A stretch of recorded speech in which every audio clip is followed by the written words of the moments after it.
এই মসজিদ মাদ্রাসার পরিবারভুক্ত, সবাইকে আমরা এই পরিবারের অন্তর্ভুক্ত করে নিলাম। আল্লাহ রাব্বুল আলামিনের কাছে আমরা দোয়া করি আল্লাহ আপনাদেরকে কবুল করুক এবং সবাইকে আবারও আল হেদায়াহ সালাফিয়া প্রতিষ্ঠানের পক্ষ থেকে, পরিবারের পক্ষ থেকে অনেক অনেক ধন্যবাদ। ঈদ মুবারক, ঈদুন সাঈদুন। আল্লাহ রাব্বুল আলামিন আমাদের সবাইকে কল্যাণের ভিতরে, সবাই একটু বসেন, বসে আমরা জায়গায় বসে খাই। বসেন ভাই, হ্যাঁ, উঠেন না, উঠেন না কেউ পাতিলের ভিতর। হ্যাঁ, আরেক ভাই, আরেক ভাই, মিষ্টি মিষ্টি মিষ্টি দিতে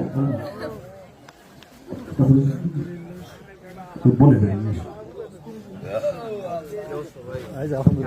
টাকা বললাম না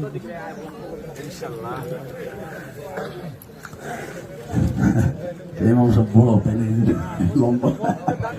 আলহামদুলিল্লাহ, না না সবাই যথেষ্ট আন্তরিক আলহামদুলিল্লাহ। মসজিদেও দিচ্ছে, ইমামকেও দিচ্ছে, সবাই দিচ্ছে আলহামদুলিল্লাহ। আমরা খুশি, সবার প্রতি আমরা সন্তুষ্ট আলহামদুলিল্লাহ। যার যার জায়গা থেকে সবারই এলাকা আছে, তারপরেও এখানে ইমামকে যতটুকু আন্তরিকতা ভালোবাসা দেখাইছে আলহামদুলিল্লাহ, অনেক খুশি আমরা আলহামদুলিল্লাহ। এই পর্যন্ত অনেক টাকাই দিয়েছে আলহামদুলিল্লাহ সবাই। আমরা ধন্যবাদ দিয়ে শেষ করতে পারবো না, আল্লাহ দেখেছে এটা। তো আলহামদুলিল্লাহ সবাই মিষ্টি মুখ করেন। তো আমরা সারা বিশ্বের মুসলিমদের জন্য দোয়া করি। বর্তমান মুসলিম দেশগুলো যে অবস্থার ভিতরে আছে, আল্লাহ রাব্বুল আলামিন যেন আমাদের মুসলিমদেরকে হেফাজত করে, মুসলিম দেশগুলোকে হেফাজত করে।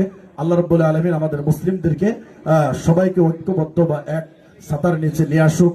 বিশেষ করে যারা সালাফি ময়দানে দাওয়াতি অগ্রণী ভূমিকা পালন করতেছে, সারা বাংলাদেশের সমস্ত সালাফি আলেমদেরকে বা শহীদিন যারা বুঝেছে তাদেরকে জন্য আল্লাহ রাব্বুল আলামিন এক প্ল্যাটফর্মে এসে কাজ করার তৌফিক দান করে আল্লাহুম্মা আমিন। এর ভিতর বড় দুটি অঙ্গ সংগঠন আমাদের রয়েছে, বাংলাদেশ জমিয়ত আহলে হাদিস সবাই জানেন, এবং আহলে হাদিস আন্দোলন। দুটি সংগঠন আমাদের, অনেক বড় দুটি সংগঠন বাংলাদেশে। সেখানের কার্যক্রম আপনারা ফলো করবেন। বিভিন্ন ইজতেমা হয় বা বিভিন্ন প্রোগ্রাম হয়, সেখানে আমরা সবাই যাব। সবাই আমরা সেখানে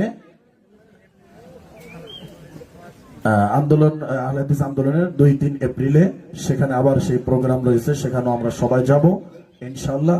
আকুলু কওলি হাযা আস্তাগফিরুল্লাহ লি ওয়া লাকুম ওয়া লিসাইরিল মুসলিমিন ফাস্তাগফিরুহু ওয়া তুবু ইলাইহি ইন্নাহু হুয়াত তাওয়াবুর রহিম।